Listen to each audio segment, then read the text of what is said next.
TV. Hope you're having a good one. What's good? What's good? What's good? So yeah, Happy New Year. Start with that. Happy New Year. Happy New Year, Grow My Bag family. Community has grown over the past year. When we started out 2025, we weren't even at 10,000. How's that sound? We weren't even at 10,000 when we started 2025. We're starting 2026 with over 30,000 members. Hat tip to you guys. It's no joke. Now, I am moving a little bit slow today. And the reason why is I've been sick for the past couple of days. Vicious cough. So it has not been fun. It has not been fun at all. Getting better, getting stronger. I was in bed like mad early last night. Mad early. That's not me. I'm normally not in bed until like 11 or 12, or at least not falling asleep until 11, 12, maybe even 12:30, and then I'm up at 4. So it's been a lot. Now, I did pop out some articles yesterday. Didn't really get to them all. I was thinking about doing a show yesterday, and then I just didn't have the strength. I absolutely did not have the strength. So we've got a lot of points to cover for today. FTSE 100 hit 10,000 for the first time. It's pulled back since, not a heck of a lot, but it hit 10,000 for the first time, like ever. So I find that to be interesting. Woke up to the stock market being, in a halfway decent place. Because obviously on Friday, on Wednesday, we took a little bit of a step back. The Right now, Bitcoin is above 89,000. I told you we need to be above 89,434. We'll get to we'll dig into the numbers a little bit later, but I told you we have numbers that we need to be above. So we'll get there in a minute. More news. Zura Mamdani, sorry about that, sir, has taken over as mayor of New York City. I wish him all the luck in the world. It's not one of those things where I'm not trying to be political or anything like that, but I think there is a reason for economic change in New York City. We heard that so many people were going to leave New York City, and the money that's involved, and all these rich people are going to leave. That didn't happen. We're hearing similar things out in California, because California wants to have a wealth tax, and you're hearing about a lot of people saying, "Oh, we're going to leave California." So David Sachs is leaving. Peter Thiel is leaving. I want you to look at those two guys, and if you're a Californian, I'm pretty sure you're probably happy they're leaving. Pretty sure you're happy they're leaving. I mean, Peter Thiel's money went to buying a presidency, so I mean, really, could care less. Yeah, both of them part of PayPal mafia. There were a couple more people that they're kind of like, "Oh, they don't pay this wealth tax." I don't know. You've been ducking and dodging, paying your fair share of taxes forever, and I get it. The laws are on the books that enable you to do that. I totally get that. If I'm in that position, am I happy to be losing money? No, but if I'm making that kind of money, I did it off the backs of other people, and right now we're definitely showing that we have other people that need help. I mean, when you have people in California making a healthy six figures and they still have to have roommates, you're not doing it right. When you've got people in California making healthy six figures and they're living in their cars, you're not doing it right. You know what I mean? So when I hear about all these wealthy people whining that they're going to have to pay taxes, that they never had to pay before, and it's because, well, we're closing some of these loopholes that were written only for you. I don't know if I can cry about that. And I think that New York City is ready for the same thing. It's ready for people to start paying fair share. And I'm not saying just tax the rich for the sake of taxing the rich. I'm saying pay fair share, right? There's no reason why a secretary or an admin assistant should be paying, 30%, and you're paying the equivalent of 10. I keep telling everybody, as you move up in your earnings, there are more and more things that are available to you in terms of tax breaks. And I get it, right? But I think that the tax laws as they're written now do not necessarily tax people the way they're supposed to be taxed. I think there are certain ways that you can hide your money, or not necessarily even hide your money, but use your money legally to not have to pay taxes. Take your money, get a portfolio, get a loan against a portfolio. You can't pay taxes on a loan, so you just pay the loan, which is going to be lower than your taxes, by the way, right? In terms of interest rate and all that good stuff. You just get to a point where it's kind of like, wow, we're just not collecting what we're supposed to collect. Do you know also that the amount of money owed to the U.S. government is not owed by people down here, it's owed by people up here? They go after it. So the poor people, you can't go after poor people because poor people ain't got much. You don't go after the people up here because you just don't. And so what's left? The people in the middle. And I think that equation is not going to work going forward, because the people in the middle, guess what? There's only going to be two levels now. 1, 2, 3, poor, middle class, upper class. Yeah, that's all gone. There are going to be two levels. It's going to be down here, poor folk, up here, wealthy folk. That's it. That is it. All done. I don't care what people say to you. I don't care what they do. That's going to be all. And people will sit around and they kind of go, no, no way, no way. Why don't you look around at what's going on? How much food costs, right? How much housing costs? You get to a point where you're kind of like, holy moly, yeah, there are only two places where people can be. Which is why I keep telling everybody, do your own research, know your entries and exits, and absolutely invest deliberately. Your first investment is right here. So yeah, I look at that and I'm kind of like, there comes a point where, it is what it is. We're going to have to deal with that, right? It's going to have to deal with that. What else do we have going on? Bernie Sanders and Ron DeSantis. I used the word "and" in between their names. They're actually out there opposing AI data center expansion due to electricity price risks and grid strain and labor concerns. They're not so much worried about labor concerns. It's grid strain and electricity prices. That's really what it comes down to. Because again, I don't understand the math between this company's going to build a data center and they get a discount on the energy that they're going to use. And that discount is then an additional charge that's passed along to everybody else. Hence, your price goes up. I don't understand that. If anything, you want to run your data center, you are going to pay a premium. Why do you pass that premium on to other people? No, no, no, no, no. You should pay that premium. You should have to pay that premium. And you know what's really crazy? At some point, these data centers are going to be, basically self-healing, right? Mm-hmm. You're talking about computers. So if I have a computer, can't a robot change hard drives and all that other stuff? Highly possible. All it takes is a little bit of slick engineering. I mean slick because it would be, certain things that you'd have to do. Don't get me wrong, you wouldn't get rid of all human beings, right? But you'd be able to easily have hard drive tracks running around the facility that would be able to change hard drives. Swap them out, go put them in recycle, and boom, boom, boom, boom, just keep everything going. There are certain things that you'd be able to do with robots and automation. That's where I see it's headed. So when you look at these huge freaking data centers, yeah, they bring jobs, for constructing them. I guess that's good stuff. But in the long run, if they're designed well, I don't need that many humans.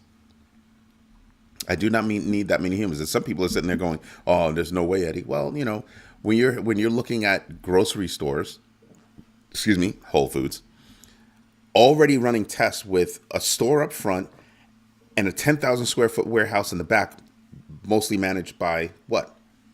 Robots. The robots go and pick everything and all that good stuff. You can ditch a heck of a lot of warehouse staff using robots and automation. And again, I sit there and I look at how everything's going and I go, huh, interesting. No? Very interesting to me. Very interesting to me. Because everybody's talking about bringing manufacturing back to the United States. First of all, that's going to take a lot of work. A lot of work. And do you think we'd be bringing back manufacturing the way it was? No, we won't. We'll be bringing back manufacturing with all the advancements in manufacturing. Dark manufacturing plants, dark warehouses, managed by robots that don't need, light. You'll have a few human beings working, but not a lot.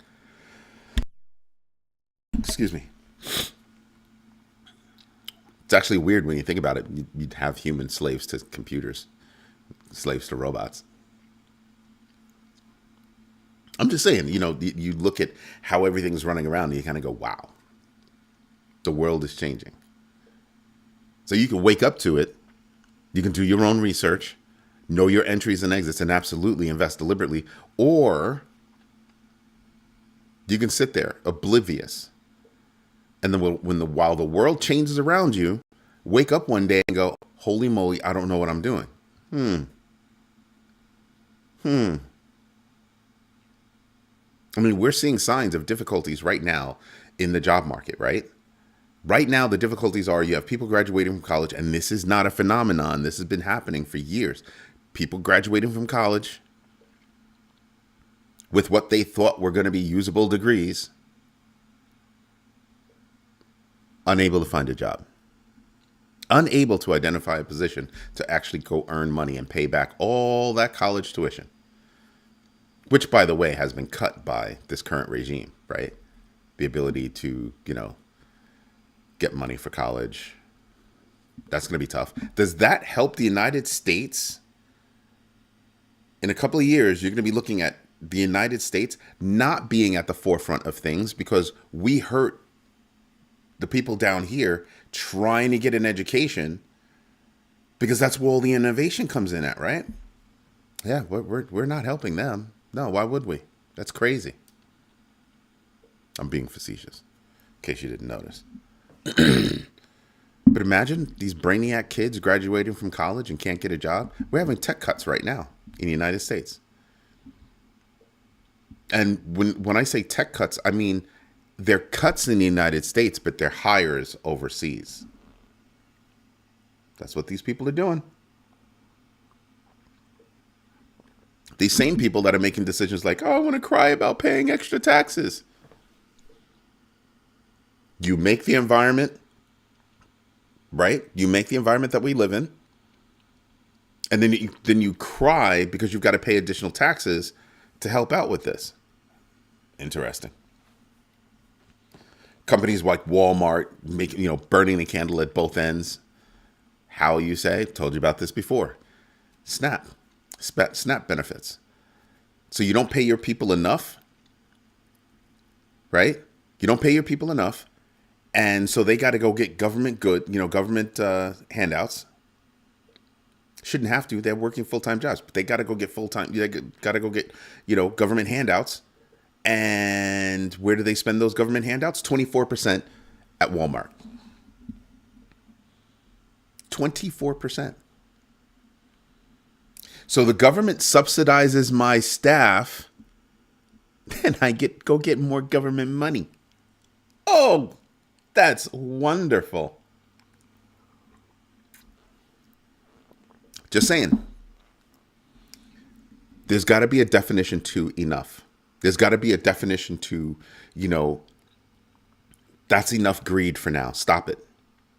How much more money do you require? How much more money do you require? You can't spend all your money. And I'm hearing about some of these rich kids, some of these wealthy kids. And I'm like, they would never be able to do what their parents did. And some of these parents are like, yeah, they would never be able to do what I did. That time is past. That time is long gone. Time is done. They'd never be able to accomplish what I've accomplished in the way that I accomplished it. Put myself through school, was really smart, was able to do this, was able to do that. I saw a billionaire on a podcast one day. He was like, my kids, listen here, my kids can't even do blah, blah, blah. It was something simple like change a tire or something like that. And I was like, damn. And he's like, yeah, it's different now. And you try to get them to move differently, act differently, do these different things. You try to give them access to certain things. And they don't understand why there's a difference, why that means something.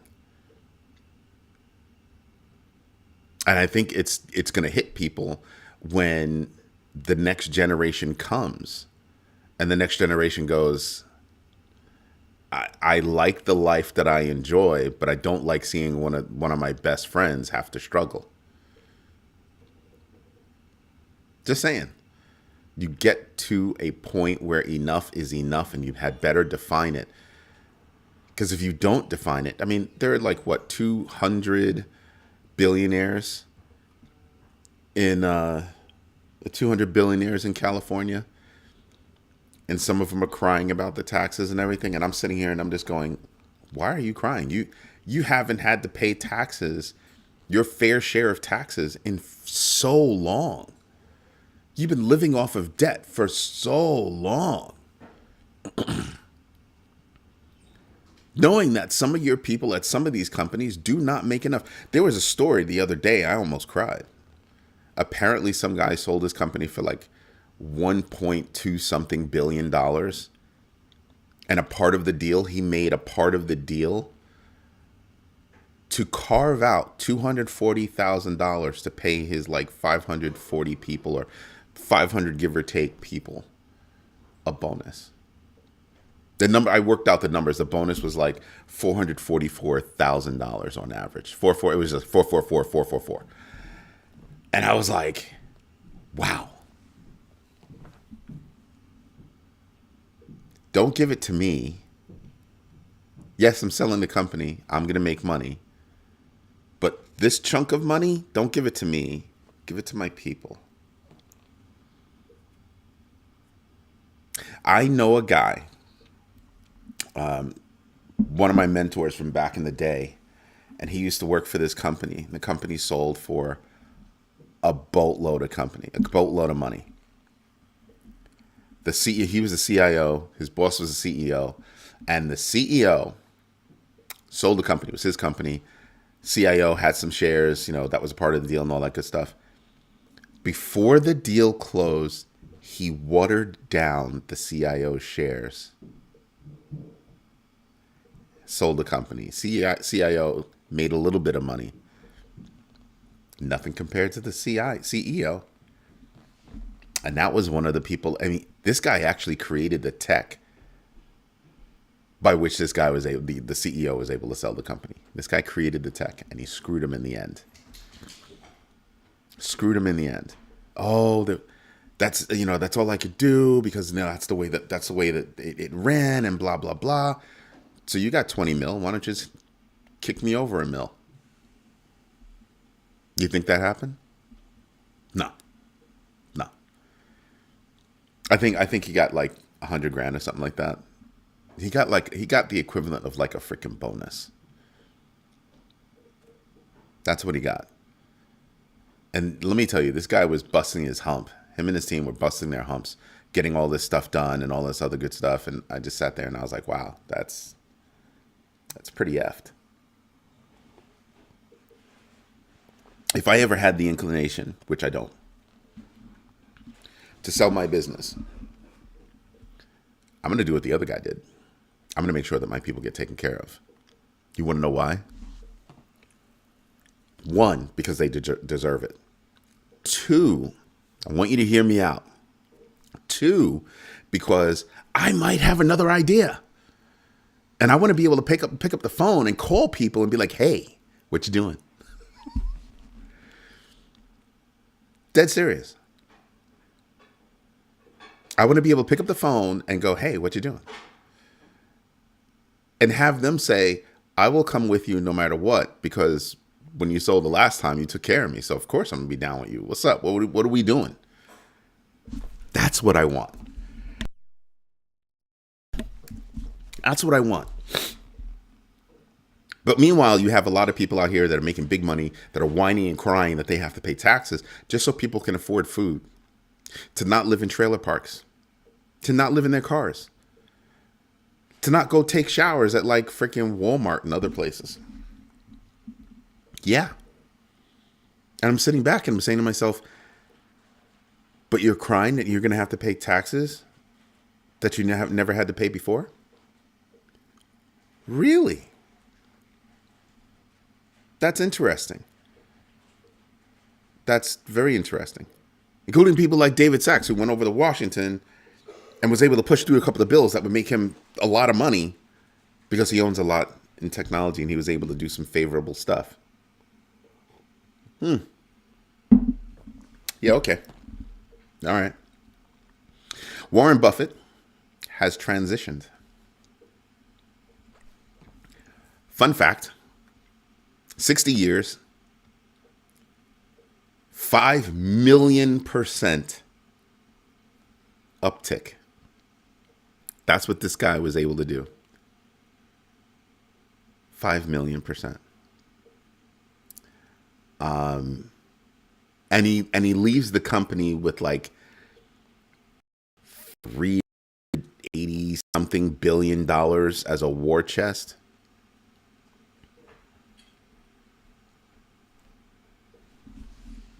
When people talk about Warren Buffett, who says the tax laws should be changed so that he can pay his fair share? Wow. That's all I can say. Wow. 5,000,000%. It's crazy. Leaving the company with over $380 billion in cash, ready to pull triggers on whatever deals that come about because 2026 is going to be crazy. Wow. Wow. Deal with that. Take that in for a minute. Like sit there and just kind of go, okay. Just saying.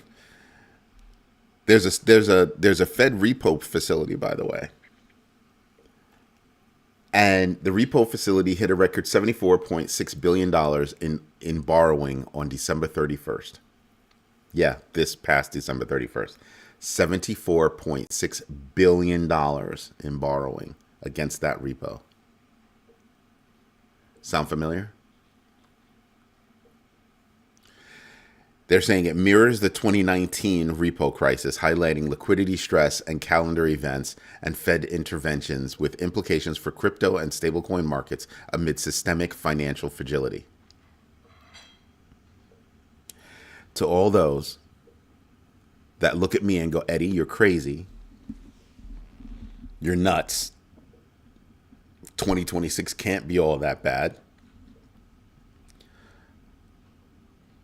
$74.6 billion in borrowing by banks. I'm not so crazy, am I? Do your own research, know your entries and exits, and absolutely invest deliberately. You can go look that up. You can go look that up. Something else that popped up on my radar. Russia's Sberbank, or I can't even pronounce it, issues its first crypto-backed corporate loan to Bitcoin mining firm Intelion Data using Rutoken digital custody. For a country that went kicking and screaming into this digital world, digital asset world, Russia's come a long way, haven't they? They've come a long way. You want to know something else that happened? Iran's Mindex, I think that's the name of the company, has put out word that, hey, we're willing to be paid in Bitcoin. I mean, it could be because their rial is failing. But we're willing to get paid in Bitcoin. This is Iran. Yeah. Uh-huh. Uh-huh. Now, don't forget that Russia is a part of BRICS. So moving toward digital assets is nothing amazing. As a matter of fact, we should be looking at that and kind of going, huh. I tell you guys, look around the world to what's going on. And the reason why is because what's happening around the world could affect what's here. And what happens here could affect around the world. Which is why I say this to you. Right? That's why I go, when we go looking for news, we're looking all over the place. We're looking in nooks and crannies, a whole bunch of places. Because you pop out with those pearls of information. And what do I tell you guys? At some point, those pearls of information turn into bracelets, turn into necklaces, because some of those pearls are actually connected. Pay attention. Pay attention. Madagascar smuggling crisis. It's a gold smuggling crisis, by the way. So 20 tons valued at $2.8 billion annually lost to criminal networks linked to environmental harm and armed groups, with efforts in Ecuador and Mongolia to legitimize that trade. Ooh.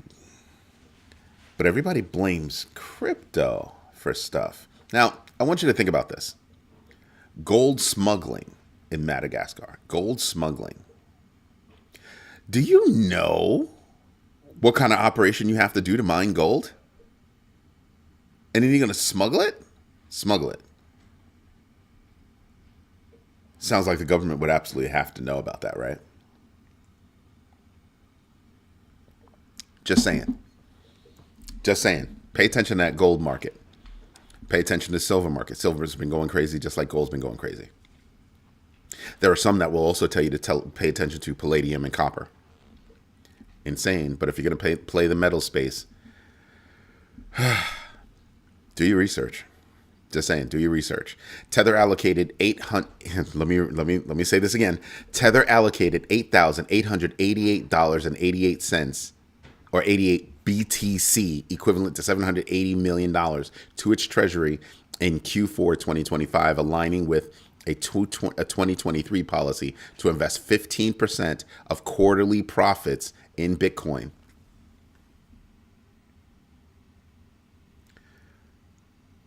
$15. 15% quarterly profits. And they just dropped $780 million for Q4. Do the math. You go ahead and do that math. 15%. Tether makes money. Tether makes money. The OECD's crypto asset reporting framework, CARF, will require 48 countries to track crypto transactions for tax purposes in 2026, with data exchanges starting in 2027 and 27 additional countries joining in 2028. Nowhere to run, nowhere to hide. You're going to pay them taxes. You're going to pay those taxes. I used to have something written on the blackboard back here. And it says, if you're paying it, you're making it. If you're paying taxes, you're making money. That's what that means. Pay your taxes. I pay mine. Pay your taxes. Nobody's perfect, right? But pay your taxes. And I think most people just want to have the ability to move around the world because there are buying and selling opportunities around the world that make it easier, make it more profitable. And I also think that there's a thing with, I shouldn't have to pay additional taxes. Like if I have $1 and I paid tax on it already, like I have this dollar and I paid taxes on it already, leave me alone now. Now you might say this dollar turned into $1.20. Okay, pay taxes on the 20. I don't like that, but hey, I could deal with that. But don't tell me to pay taxes on the $1.20, which happens sometimes. I already paid taxes on that dollar. Why am I paying again? Aha. That's when you start to realize, yeah, there's a lot more thought that needs to happen when it comes to, when it comes to taxes. There's a lot more thought that needs to happen. And I think they need to figure it out, because when you start thinking about taxes, how you collect taxes, all that good stuff is going to change in a digital asset world. It's going to change. And that also means that the value of your fiat is going to change. I mean, over the past year, you've lost 10% in the value of a dollar. That's no joke. You've lost way more than that in the past 10 years. Pretty soon, a 25-cent bag of chips will only be a 25-cent chip.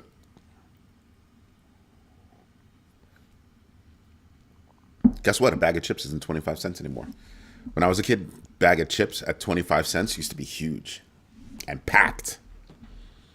Now you can actually count the number of chips or crumbs. Just saying, pay attention to these things. Ethereum co-founder Vitalik Buterin advocated for decentralized apps, dApps, after major outages, proposing a gas futures market to stabilize crypto transaction fees. What he's saying is that if you decentralize more, you won't have so many outages, and gas fees can come down. Well, yeah. Listen to that guy. He knows what he's talking about. He really does. I mean, he's not perfect. Nobody's perfect.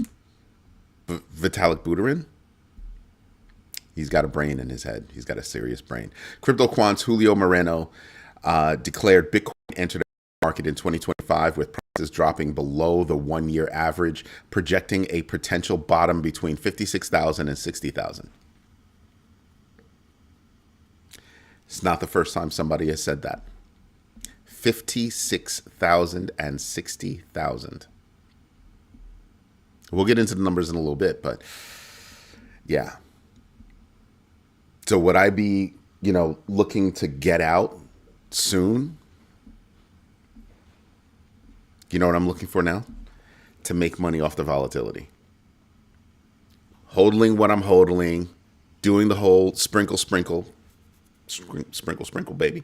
You know what I'm talking about. Dollar cost averaging. Doing the dollar cost averaging over here in hodling, my hodling wallets, and trying to make money off of this. My hodling wallets are going to go flat. Not going to touch them. I'm just going to increase the value over there. But over here, I'm trying to increase the value by playing the ups and downs, which won't be easy. Been able to do it a couple of times, but it's not going to be easy. But can you make money on the down market? Can you make money on the up market? Yeah. You just have to pay attention. Keep your nose in the news. Who's expecting to have good news come out soon? Because that good news could be a pop. So you're paying attention to when those pops could happen. Just saying. What else do we have going on? Coinbase aims to rebrand the #1 financial app, that's what they're saying, in 2026, expanding into equities, commodities, and stablecoins, while emphasizing decentralized exchange integration.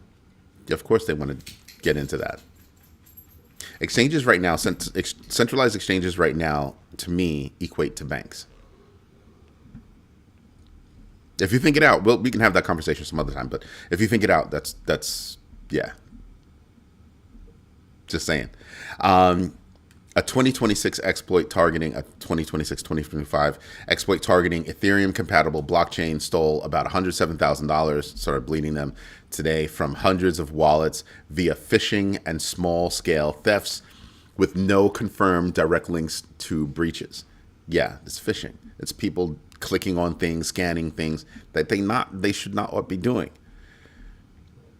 Keep yourself secure. Stop playing with things. Stop clicking things. Stop wanting to touch everything. Pay attention.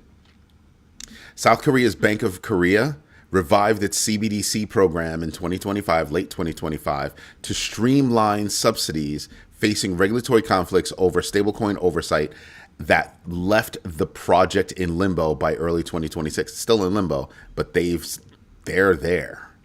Do I think it's going to go anywhere? I think countries should stop thinking about their CBDCs and start thinking about their fiat in general. I think that's the big deal.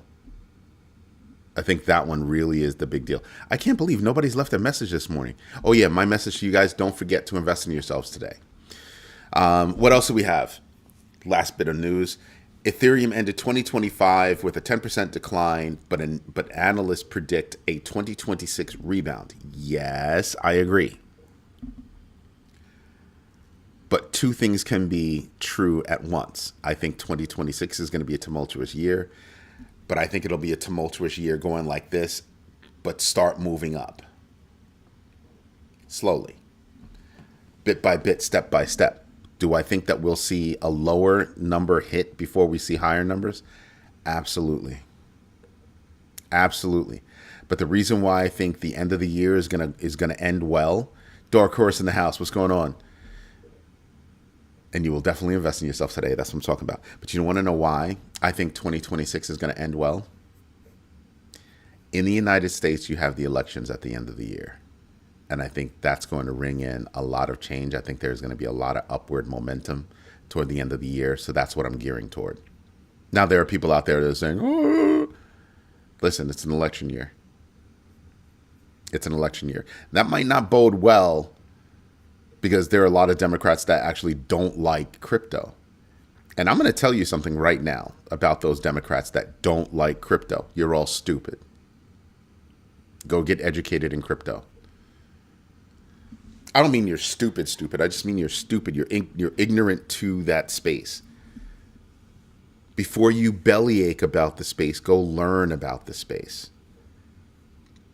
Understand that it's not going away. Understand that it's here to stay. Understand that you have more work to do with regard to understanding your fiat and its effectiveness across the world right now.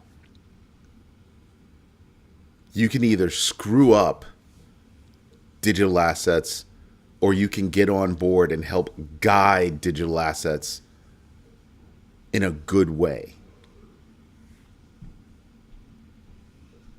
That's what I would say.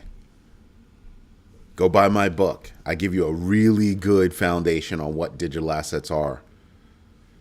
But you should be thinking that people don't like fiat right now. And where are they going to run to if they don't like fiat? That's right. They're running to digital assets around the world. When people do not like their fiat, they're running to digital assets and gold. And depending on where you are, you don't necessarily want to be holding gold in your hands. You'll definitely get snatched. But you get the point. So go get educated before you get out there whining and crying about things. But I still think by the end of the year, we're going to see changes. And I think that those changes could be good, or will be good, for crypto and stocks. I think the banking sector is going to see, I'm not going to say swift changes, but I'll say changes. We've rolled back a lot of regulations, and boy, is that not good. I'm feeling like we're looking at 2008 again. And that was not a great year, was it? So yeah, we've got issues. We had to do everything we can to protect and grow our money in 2026. That's right. That's what we have to do. Things will only get more crazy as... No, I'm not going to pay attention to that last sentence, because it has nothing to do with religion. Fiat is failing, but I like both digital assets and precious metals. I like anything that's going to increase my value. I like anything that's going to help me put food on the table for me and mine. What I don't like are stupid people that want to, put, ridiculous rules on things that they don't know anything about. That's what I don't like. That's what I don't like. So there's that. There's definitely that. But you know what we should do? That's right. We should get into the numbers. I know today was a longer show. I started late. Let me get my notes out of the way. I started late, and the reason why I'm not 100%. I'm absolutely not 100% right now. But there was a lot to get out. Let's start down here with the stock market. Dow futures up 149. implied open, S&P futures implied open 36 up, Nasdaq futures implied open 236 up. This is after being down on Wednesday. Oil down 0.53, US 10-year up by 0.01. Very, very interesting. Very, very interesting. You see that top note right here? Tesla reports 418,227 deliveries for the fourth quarter, down 16%. Tesla's taking a hit. I think the job market in autos is going to take a hit. I think autos are taking a hit. I think that when you start seeing BYD cars, which is what we're seeing now, come across the border from Mexico, because they have them in Mexico. It seems like BYD is everywhere. You start to look at some of these, cars that have better features than U.S. made cars. You have the CEO of Ford talking about, hey, some of these cars are really good. If they hit the United States, we could be in trouble. Step up your game. Step up your game is what I'm going to say. And Ford seems to be stepping up their game, but GMC doesn't seem to be stepping up there. Like, I don't see these companies stepping up their game. I see all of these companies whining and crying about these cars coming out of China, but I don't see these other companies stepping up their game. You deserve to lose business if you're unwilling to step up your game. You deserve to get kicked in the teeth if you've got a luxury vehicle and China comes along with luxury vehicles that are better than yours, that cost a percentage of what yours costs. Boom.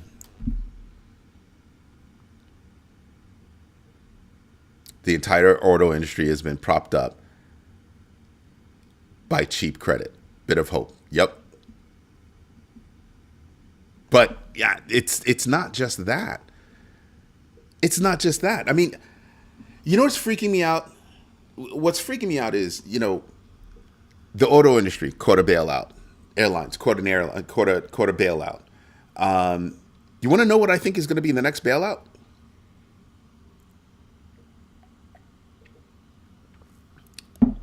AI. AI is going to be the next bailout. These people are going to sit around, whine, cry. I can't. That's what I think is going to happen. That's what I think is going to happen. The reason why I'm looking at autos is because the automobiles that are coming out of Detroit suck. They suck. And when you go to some of these dealerships, they suck even worse. I've got a Hummer. It's been at the dealership for almost 2 months. At the dealership for the past 2 months. It's a lemon. They should be cutting me a check right now. It's a lemon.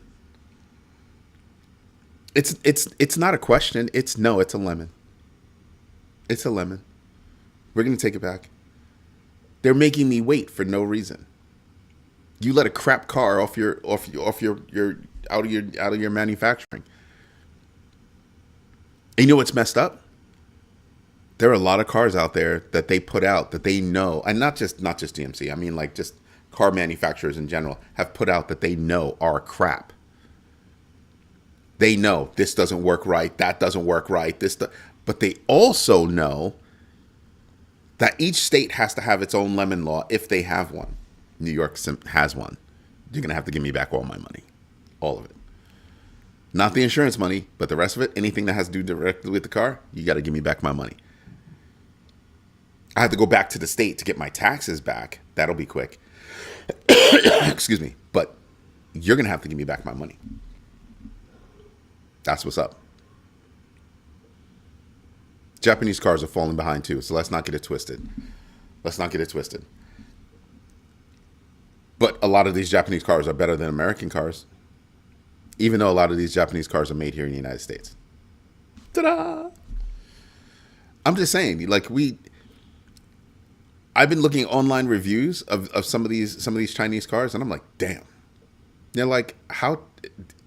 Do you know that some of the products? Let me give you an idea.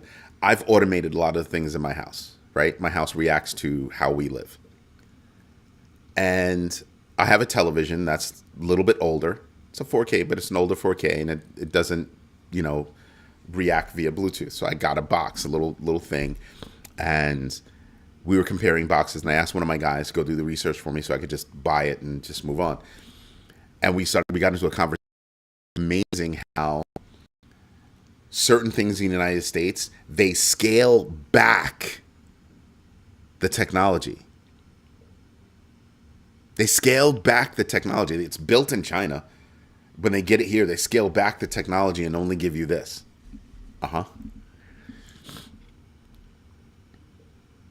On one hand, I've said it before, on one hand, they talk about how, how poor the quality is coming out of China, but all the luxury goods come out of China. But you want to talk about how bad the quality is out of China, which is correct. iPhones, China. All this stuff is coming out of China, and everybody's, no. You can't have it both ways. Either the quality is good or it's bad. It can't be both at the same time. Well, some products are good and some no. They're made in the same places.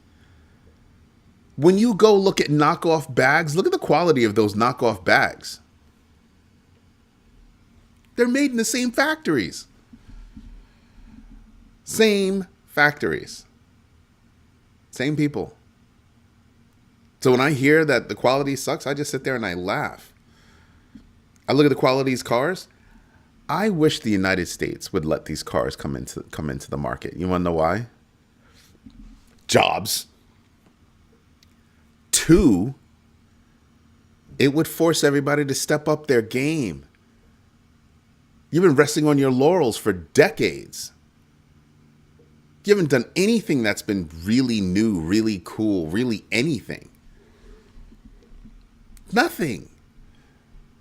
Look how most of these companies roll things out. This model gets something new, but what's new in this car doesn't happen in any of the other cars, but this one has something else new, and you're wondering, why did you divide that up? Oh, because we need to move the cars. You're asking me to spend too much money. Oh, and you want the ability to take the car back or turn features on and off when you feel like it. But I bought the car. It's mine. Apparently, it's not mine. So yeah, I think car companies around the world are going to need to step up their games. Don't nickel and dime me on the piss poor features that you have. Come up with better ones. You'll make more money. But nickel and diming me, literally heated seats, a monthly fee. Do you know the number of hacks? Listen, cars will be jailbroken. They're not going to need you anymore.